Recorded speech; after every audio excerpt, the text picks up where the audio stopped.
Raspberry Pi computers are small, inexpensive, and quite good at playing video. Today, we'll see how Raspberry Pi and Membrane software can help you browse your video collection and watch videos on 1, 2, 3, or more screens. We'll install the Membrane Media Library application onto a PC. We'll use that application to catalog and browse our video files, and, using our control interface, we'll command the Raspberry Pis to play the video clips we want to see. We will begin by downloading the Membrane Media Library application, which is available for free from membranesoftware.com. This application is available for Microsoft Windows, Apple's Mac OS, and Linux. On Microsoft Windows, we download the application's MSI or installer file and run it.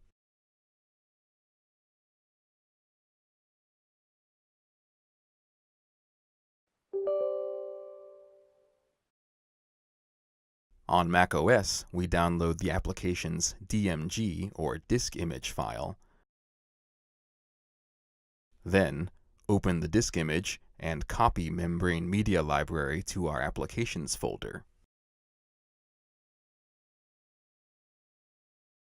When we launch the Media Library application, we see that it runs in a command window. As long as this command window stays open, Media Library functions remain available. Next, we load a drive with our set of video files. The Media Library application needs 2 folders, one as the source of the media files, and another as a place to write its own data, as needed for streaming and other functions. On our drive, we've created a media folder as a place to hold the video files, and a data folder for writable storage. The next step is to configure the media library. For that, we use our graphical interface, an application called Membrane Control. Like Membrane Media Library, Membrane Control is available for free from membranesoftware.com. There are versions for Microsoft Windows, Apple's Mac OS, Ubuntu Linux, and Raspbian.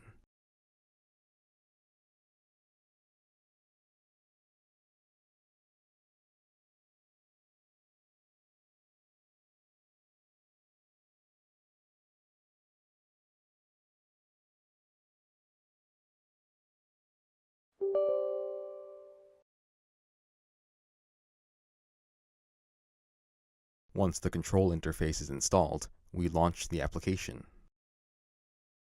By opening the Servers interface, we can contact Membrane Media Library over a network. The broadcast action on the bottom toolbar is often able to find Membrane Media Library if it's running on the same network, for example, if it's connected to the same access point. In this case, we are running the control interface on the same computer as the media library, and our broadcast scan is able to establish contact. We've also found a pair of Membrane monitor applications running on Raspberry Pis connected to our downstairs and kitchen screens. If the broadcast scan is not successful, we can attempt a direct connection by typing in the media library's server address.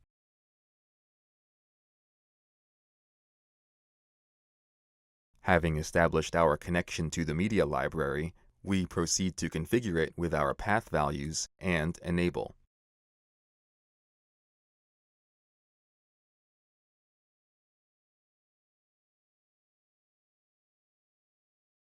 Next, we open the control application's media interface. We command the media library to scan its media path for video files, a process that can take some time depending on how many files are present. When the media scan completes, we can browse our video files and view frame images from their timelines.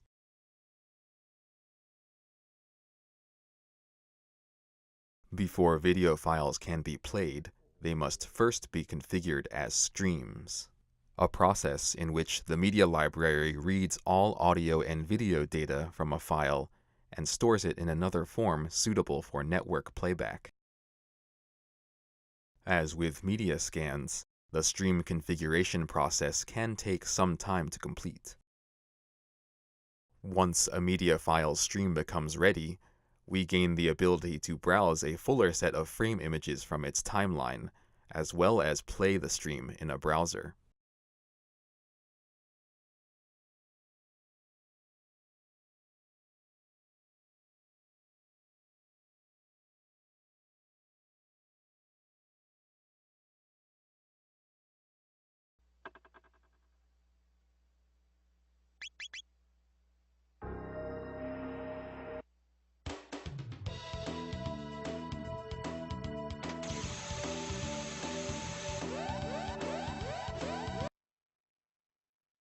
We also have Raspberry Pi devices running the Membrane Monitor application and controlling screens throughout the house.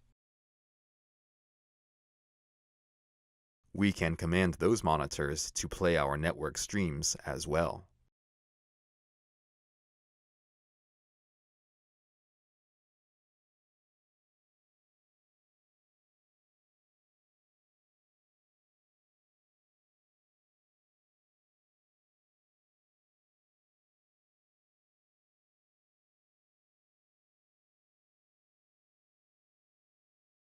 For those times when just one video isn't enough, we can place a monitor or set of monitors on continuous shuffled playback using the control interface's playlist functions.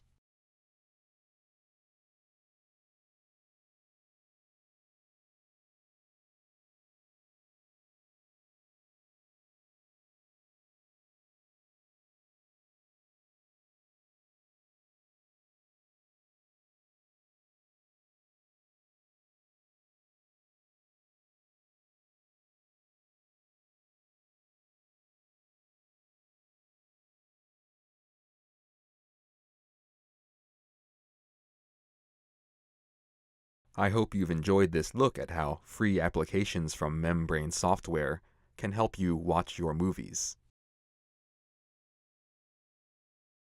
Until next time, enjoy the technology and have a great day.